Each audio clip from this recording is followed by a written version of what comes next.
Welcome to another episode of the Lions Danivore podcast. Your host, Daniel, right here. And we have a special guest all the way from a time zone that I'm still trying to adjust, Australia. And we bring in the great Sophia. Welcome aboard. Thank you for having me, Daniel. Without a doubt. And so let's just jump right into it. How did you come across this lifestyle? Like, this is something rather new for me to hear someone so young like yourself getting their minds around this. Tell me your journey. So I started carnivore when I was 20. Yeah, just turned 20. I came across Eddie Abu, which you probably have heard of. He's like a big carnivore influencer on Instagram. And I came across his page. My dad actually kept sending me his content being like, look how crazy this guy is. Oh, wow. And I went and I was like, wow, he is so crazy, literally eating meat every day. Like, surely he's going to die of something like heart disease or cancer. This is insane. And I actually looked more into it, and he actually made a lot of sense with the whole carnivore diet and how it works, the hormones, and how our body like works with the carnivore diet and how it's the proper human diet. It's how we're meant to eat as humans. And I was like, yeah, actually that makes sense. If I think about, the Homo sapiens and stuff, like that's actually what they would have eaten. I can't imagine that they would have all of this genetically modified food. And I was like, okay, well, I'm suffering from a lot of bloating. I've had a lot of issues in the past with eating disorders. I had anorexia when I was 16. That lasted to about 17 and a half. And then from then, I then developed binge eating disorder and bulimia because I recovered the wrong way from anorexia. I wasn't guided towards the right path of nourishment. Instead, I was guided to the sort of the mainstream way of healing, which was eat everything in sight, everything that you once restricted, eat it. So that kind of became like a whole bunch of carbs. And then I became quite insulin resistant. And my whole body was like messed up from those years, being a young teenager, having those problems with my gut, my skin, my overall mental health as well. So I thought, okay, this is my final resort because I have really, really severe gut issues and I need to cure this one way. And I've come to the conclusion where I will try anything to just get a little sense of relief, like just a little tiny bit better. So I kind of just did this for 30 days and I watched a couple of videos. I looked into Anthony Chafee. That was another guy that came up when I searched on YouTube, because obviously I was curious. And Anthony Chafee came up and he really went into the science. And because I'm a bit of a nerd, I love like all the biology and science stuff. I was like, this is really interesting. So for the 30 days, I just watched a video of his every single day. And that kind of kept me consistent. And I understood how I should eat so I wouldn't get fatigued. Because a lot of people get the keto flu when they first start, which I didn't get because I did it perfectly, like from just studying and making sure that I'm doing it right. I had a lot of fat as well as a lot of protein. And because in Australia we have access to really, really good meat, which I'm very grateful for. So everything was like, grass-fed. I had pasture-raised eggs. I had beautiful stuff. So that was good. And then I stuck to it 30 days, and then it got to the 30-day mark, and I was like, okay, I'm going to continue. And I don't think I'm ever going to stop because I have never, ever felt better. And I don't know why everybody isn't talking about this. Like, this is groundbreaking. This is amazing. Why is nobody eating like this? And I felt really, really quite alone, but that's how I found the carnivore diet. And then, of course, it grew in popularity, and it's great to see. But when I first started, it was still like up and coming. Yeah. When your dad sent you those videos, was it more of a help or, hey, look how crazy this seems? How was the narrative?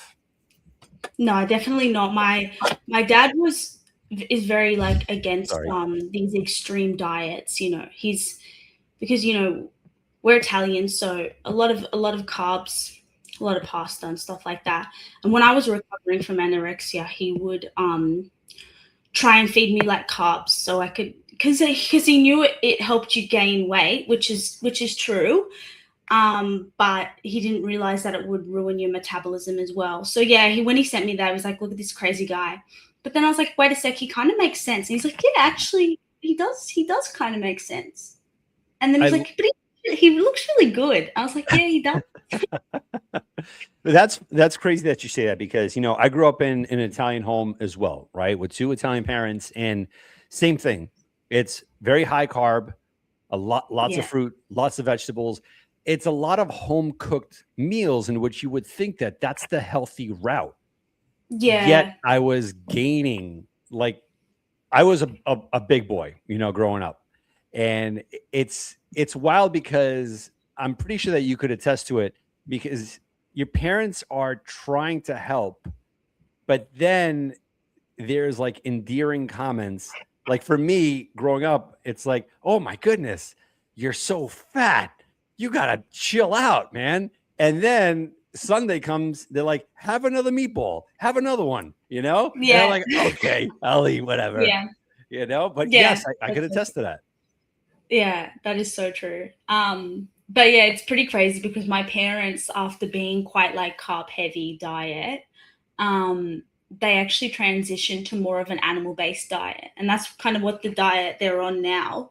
Um, they kind of just go off what I say because they've seen it worked with me, and mom and dad kind of tried it. And when dad goes away, because my dad sings on cruise ships, so he goes away on cruise ships, and obviously the meals are free on cruise ships, Mhm. but it's not very good food, and obviously he's not going to touch any of that carby stuff. So he goes, okay, every time I go away on a cruise ship, which is about once a month for like 2 weeks or 1 week, he will just be full carnivore, and that's like his ritual. And then when he comes back, he'll do some pasta, but we do have a lot of meat as a family now. Mhm. And I think it's because I had like influenced that from when I started. And I mean, it's really great because it's lowered the inflammation of both. Like my dad's inflammation, he would have like swelling feet all the time. It's like totally gone down. And, he loses heaps of weight when he goes away. He just like gets so shredded. And like obviously you're satiated all the time. You're not Mhm. thinking about food 24/7. Like you can literally just eat one meal a day and you're fine. And it's just crazy because no one believes me when I say that. I'm like, oh, and they're saying, oh, that's not healthy. You can't just eat one meal a day. But like honestly, you could. You could, if because you're getting all the nutrients in that one meal. Mhm. It's fascinating how you did have that influence on your family, because the results are eye opening, and you are Yeah. right.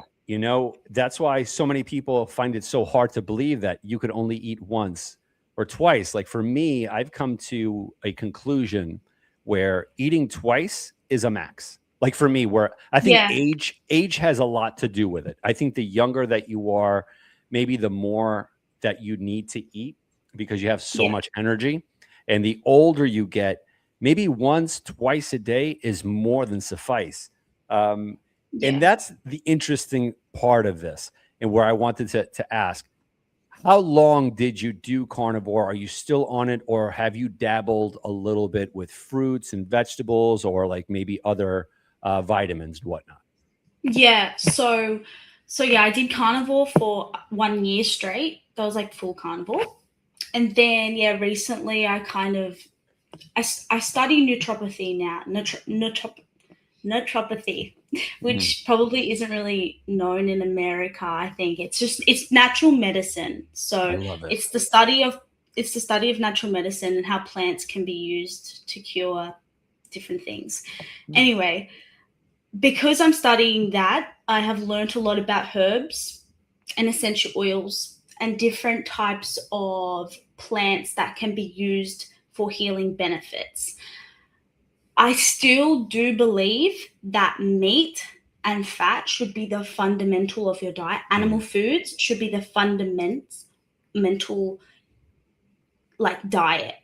But I feel like herbs and some fruits that were ancestral, that were around Right. before the agricultural revolution, can be a good, like a good variety in your diet if you want to. You don't have to, but for some people who want some extra carbs, say like athletes or something, and they want to have some fruit, I would recommend things, like berries or figs or dates that are quite ancestral fruits, right? Mhm. But yeah, again, you have to be quite you have to be quite you, you just got to know about like the anti-nutrients and what vegetables are good and what vegetables are not so good for your gut. Once you Great understand point. that, then you can navigate. So for example, I would never touch spinach again. Why? Mhm. Because it's so full of oxalates and it's really bad for my gut. I don't do well with it. But things like rocket, I have a lower anti-nutrient profile, and I'm okay with that. But I wouldn't eat them all the time. So now I'm very like still carnivore-ish, but Mhm. I like to call it an ancestral diet because it's what we would have eaten as our ancestors ate. Right. So yeah, and also I know a lot of carnivores. It depends on what you classify as carnivores, because a lot of carnivore people, they will go and eat like heavy cream and Right. pasteurized milk and all of that stuff. But that is not really what a carnivore would eat, right? Mhm. I classify a carnivore diet as meat, I meat agree with only. that. Yes. I think that, like you had said, right, as long as it's the base of it, right? That's the Yeah, yeah, crux. Where you start understanding what helps your body. You start introducing things kind of like what I don't know if you're too familiar with Michaela Peterson. yeah, She's I guess the pioneer of the lion diet, right? yeah. The Where lion.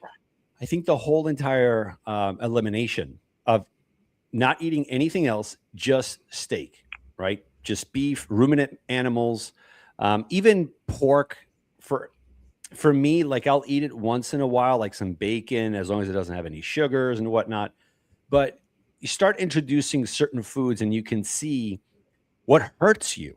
Like Yeah, right, because everyone is a little bit different. I think yeah, when I hear the words like carnivore, right, I think 90%, 80%. Like as long as meat is predominantly anywhere from, in my opinion, 75% to 95% to 100, like that range kind of consummates like what we're trying to do here, because it's yeah, okay eating vegetables. It's okay to eat yeah, like right. It's okay. The thing is, I have to preface it.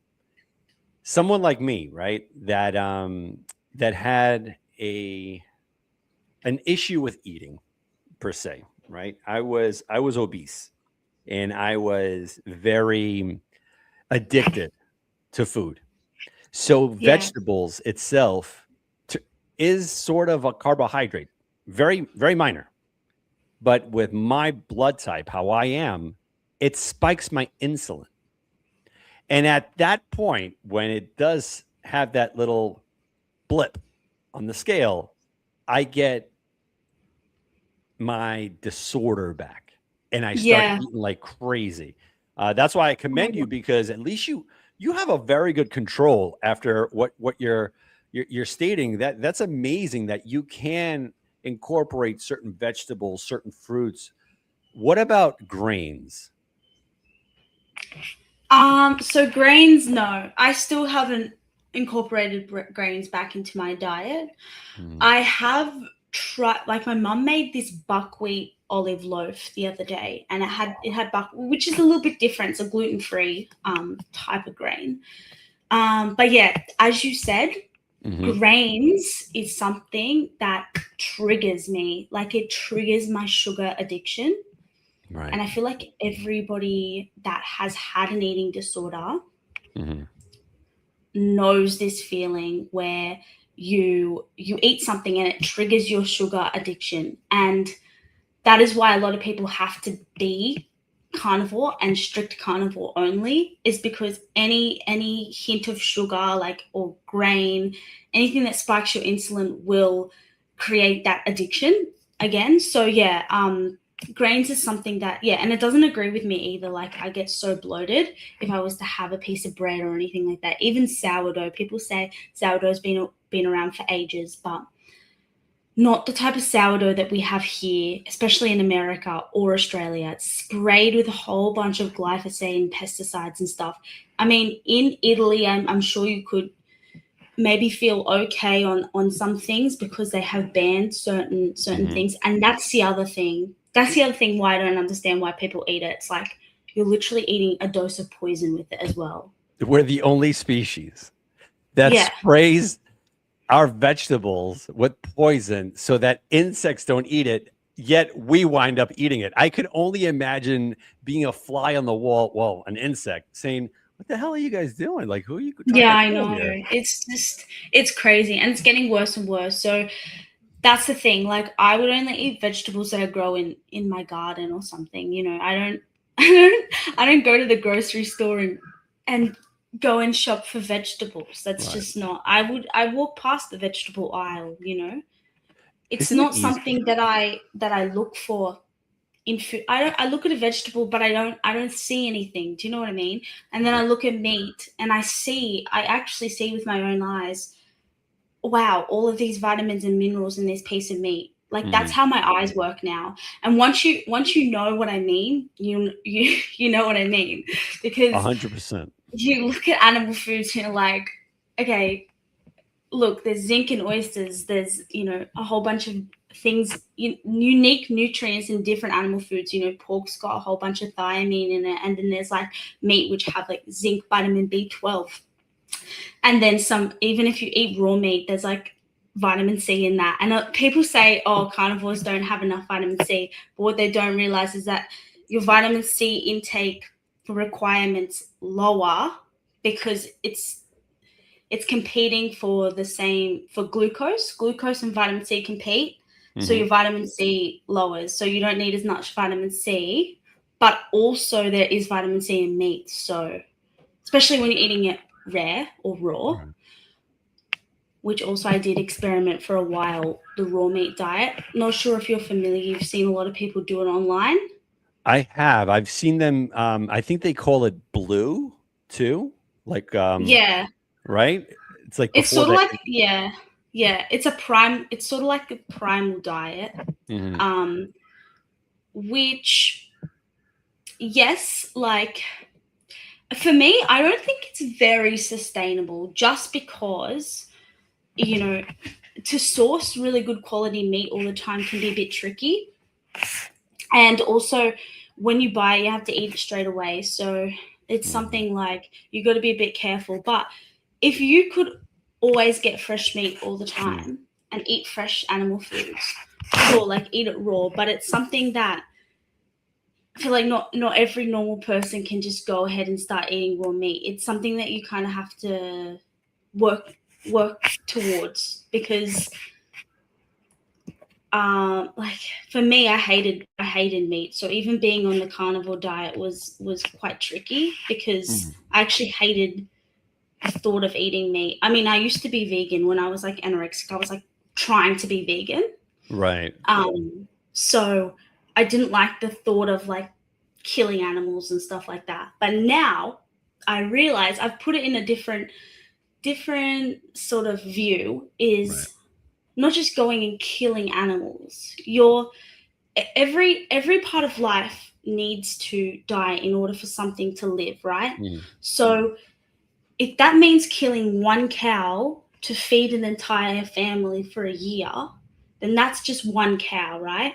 Right. Whereas if you're planting a whole crop of soy plants, that is killing thousands of bees, thousands of rabbits, thousands of different animal species, plus you're getting rid of that land, the beautiful trees that used to grow there. I mean, for instance, palm oil, that is a vegan oil substitute, right? So that, I mean, how many orangutans are dying each year to build those palm trees, right? Great point.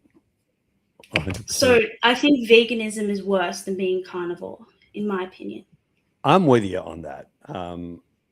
The thing is with veganism, it becomes a cult where if they see someone eating a piece of steak, the judgments, the bunny ears, the antennas are like, whoa, what are you doing?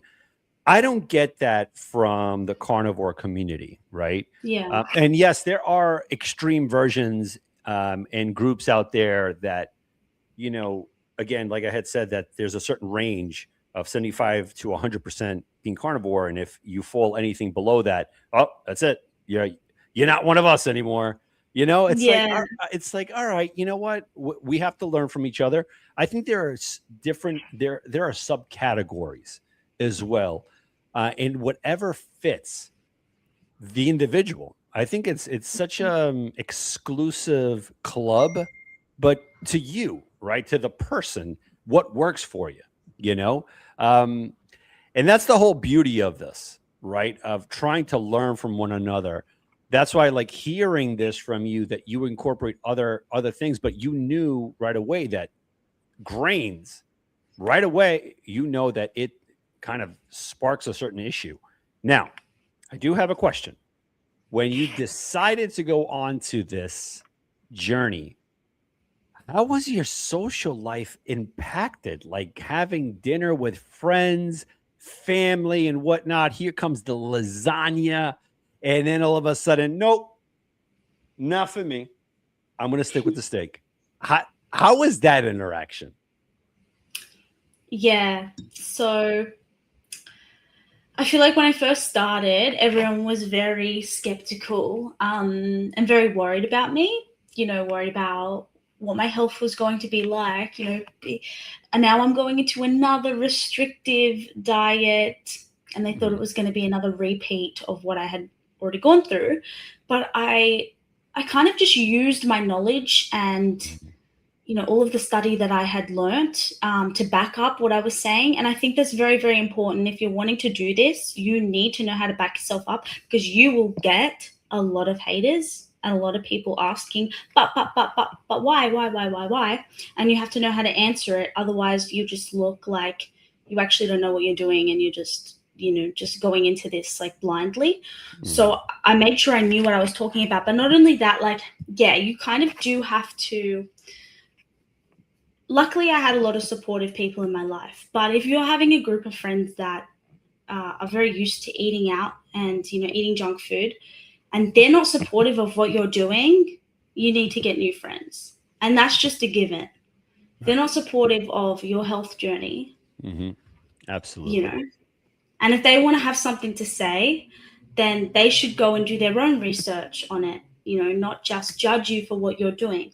So yeah, my parents were a little judgmental at the start, but then I backed them up with the facts, and I showed them people, and I got books, and I said, read this book if you're really, really interested in what I'm doing. This book explains it. Carnivore Code, the Carnivore Diet, Sean Baker.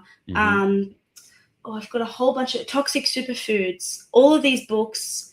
And I was like, Mum and Dad, if you want to read them, they're there. And then I ended up writing my own book, because I was so sick and tired of trying to explain myself to people, that I wrote this big book called Ancestral Vitality. And I just gave them out to family and friends. That's and they great. loved it. You got to send me one. That's fantastic. I love reading. That's awesome. It's so important to be inquisitive, always to be ahead of the curve, and obviously not doing something haphazardly, right? Knowing and seeing it every angle. Now, do you incorporate intermittent fasting, or do you do prolonged fasting, or you stay away from that? So fasting's a little bit of a funny one. I feel like a lot of people have different opinions on it. I'm all for fasting, just not for myself. Like I have tried fasting. I've stuck to fasting, and it has great benefits. I've never felt better when I fast. But I just wouldn't do it right now, based on a couple different reasons. I feel like men are a little bit different. I'm not talking about men right now, but for women, fasting particular times of the month, you have to be very, very careful about that. Fasting for too long as a woman, not so good. But intermittent fasting, yes. I feel like fasting to 11 or 12 and then stop eating at 5 or 6 p.m. That's a long enough fast for Right. me. But yeah, like it depends. If you're certain goals, if you really need a reset, a 48-hour fast is perfect for that. But yeah, I feel like I would be very, very mindful of what time of the month it was. Mhm. Great point. Now, with that being said, on a typical day for Sophia, what is your typical kind of morning, midday, afternoon eating habits? So yeah, I would wake up kind of, I'd have my supplements. So I have like cod liver oil because I don't Mhm. really eat a lot of fish. So it's very good in vitamin D and omega 3s. Have my cod liver oil. I'd have my collagen with, and I still drink coffee. I know a lot of carnivores don't, but so it's either. How can you like? All right, like let me be fair, and I'm going to advocate. We're Italians, all right, audience. We're Italians. That's what I No, say. number one, you took away the pasta. Number two, Yeah, you took away el vino, and you no way you're taking away give away the el coffee. cafe. All right, no way, none of And that. that's what I say to people. I'm like, sorry, coffee is No, just something is in my blood and I mm-mm. cannot. Absolutely, I agree. So I have the coffee, but I don't have any of that shit in it. Like I just keep it. I have sometimes butter in it or Hmm. a little bit of milk. Try and get some Okay. raw milk or some unhomogenized milk. And then I would have my collagen in there. Hmm. And then I'd fast to about 11. Then I have a whole bunch of eggs, maybe like 5 or 6 eggs, some Parmesan cheese, which I love Hmm. because it's always raw. Um, and then I would have like around 3 p.m. would be so like my last meal of the day, 3 4 p.m. I'd have a big steak, or fish, or Hmm. I'd have a side of salmon, something.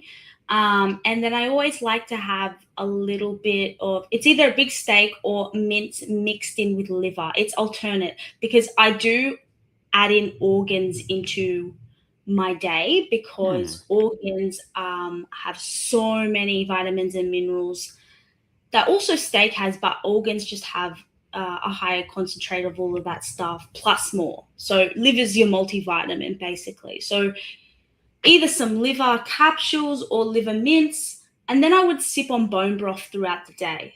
Always sipping on bone broth. And then yeah, of a night time I have a bone broth before bed. But yeah, I basically have two big meals a day. Eggs in the morning, always. Eggs and cheese in the morning. Steak, fish, organs, alternate like that.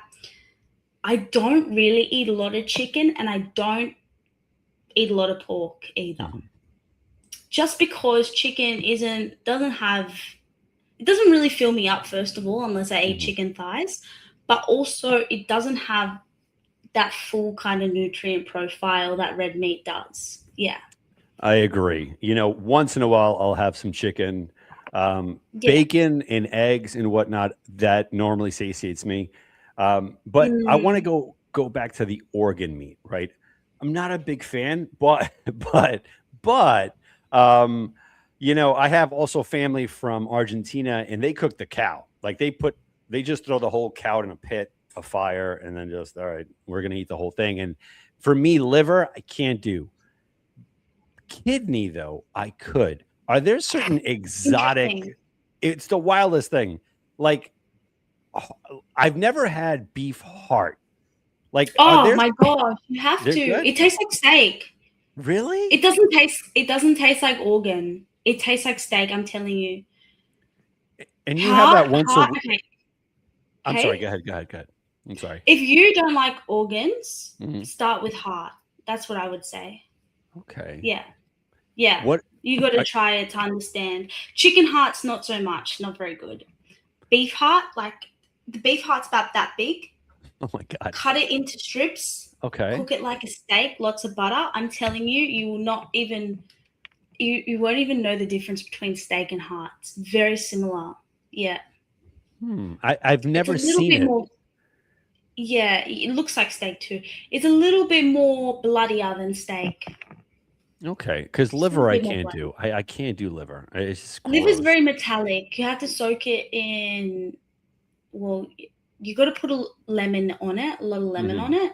Okay. And lemon kind of can, because of the citric acid, does something, and it makes it like, it makes the iron kind of like neutralize, so you don't taste the iron taste. You know, the metallic taste. So if you want to eat liver, do that. But I just mix the liver. I would buy a liver and I would chop it into pieces, and then I would, you say if you make your own mince at home, you add Hmm. the liver to the mince and you can't even taste the liver. Yeah. That's a good way how to do this. Yeah, like doing it Yeah. like with the ground meat, right? And making your own Yeah. patties. Oh, Yeah. very Or if you really just don't want to eat organs but you know you need to get it in, don't, I wouldn't say, don't waste your time like on the capsules, because that's just dried liver, and you have to take at least 6 a day to get as much as you would for if you had a little bit of liver, which right. isn't very ideal. I would actually just get the fresh liver. So you can do two things. You can cut it into small, tiny pieces and just swallow them fresh, or you can just put them in the freezer into tiny little cubes and swallow them like a tablet frozen. Hmm. Yeah. That is that is genius. Holy Yeah. smokes. Okay, cool. That's exactly what I'm going to do. Then that was my next follow up. You said that you went through a period of eating like raw steaks and whatnot. Was there an Yeah. issue with your stomach or something, like getting used to that, or not really? Yeah. Yeah, when I first started it, you get like a lot of from the Hmm. back end, you know. Right. But then your stomach does an amazing thing, and basically just it kind of just, the stomach acids get really strong, and you Mhm. start tolerating um, the meat really well. You know, like you don't get any more bloating, gas, or any constipation or diarrhea, nothing like that. You're just got perfect digestion, but it does take about like 2 weeks, just like how you were to start the carnivore diet. It takes about 2 weeks to adapt. Same with the primal kind of raw meat diet. But yeah, as I said, a lot of people can't really stick to it, or they will. What I do now is I still will eat raw meat. I will Mhm. have like carpaccio, steak tartare, stuff like that, raw oysters, sashimi. I will still have that, with also maybe one day I'll have that, and then the next day I'll have cooked meat. You know, like just have a variety of cooked and raw. It doesn't have to just be all fully raw, all fully cooked. You know, just have that variety. That's my opinion anyway. That's very interesting. And, I wanted to start incorporating that. And, I wanted to ask, since you're on this amazing odyssey, right? Because trying to get health and nutrition back into your life, and I think you found it. You found something immense so early in life. You being from Australia, how are the doctors? How is the health environment there? Because here in the States, it's very frowned upon. You go against the system, don't you dare eat steak or eggs or high fat. You're going to die. It's not good for you. How is that over there? Unfortunately, it's exactly the same. Probably, yeah, yeah, Oh, really, it's man. really bad. What? And that's why I'm studying to be a naturopath, is because there is alternative doctors, but they are kind of looked upon as a little bit voodoo, a little bit witchy, a little bit doesn't really work. But that's why I'm studying this, and I want to prove to people that I can be a doc. Like, so it's not a doctor. It's a natural health doctor. It's like the other end of the scale. So there's a doctor GP, and then there's a naturopath. So they're just like on the other end. Everything's natural. They look at the body as a whole. So how can Mhm. we treat the body first, naturally, by nature, by nutrition, by lifestyle, by sleep? How can we treat the person that way? That's a naturopath, which is how every doctor should be, which is how all doctors used to be before the Rockefeller came in and changed the medical system. Mm-hmm. But yes, most people will go to a GP. But in Australia, the good thing is that there are actually a lot of groups and a lot of people waking up and turning to Chinese doctors, Chinese medicine, and naturopathy, and going down that route, especially women who want to get pregnant, especially people who have obesity or chronic illness, and they want to be on a ketogenic diet because they know the benefits. People are waking up to that. Whereas, and also a lot of doctors, the new doctors, they have the new research, and there is thankfully a lot of new research that link ketogenic diets to good health. And we're starting to wake up as doctors in Australia, and we can see that fat is no longer bad for you. And they're now saying that, fat is actually a staple in your diet, and you should be eating a lot of animal fat and high protein, all of that stuff, which is very good. But they still do push a lot of plants, and especially in my course as well, naturopaths as well, plants. But that's okay. As long as you're having a whole food diet, they're kind of pushing this whole food kind of diet way of eating, which works for some Mediterranean diet, which I don't like the name, because a lot of Mediterranean people wouldn't even eat like that, But like they would have their foundations on meat, but they're saying the Mediterranean diet is foundation on plants, which isn't true.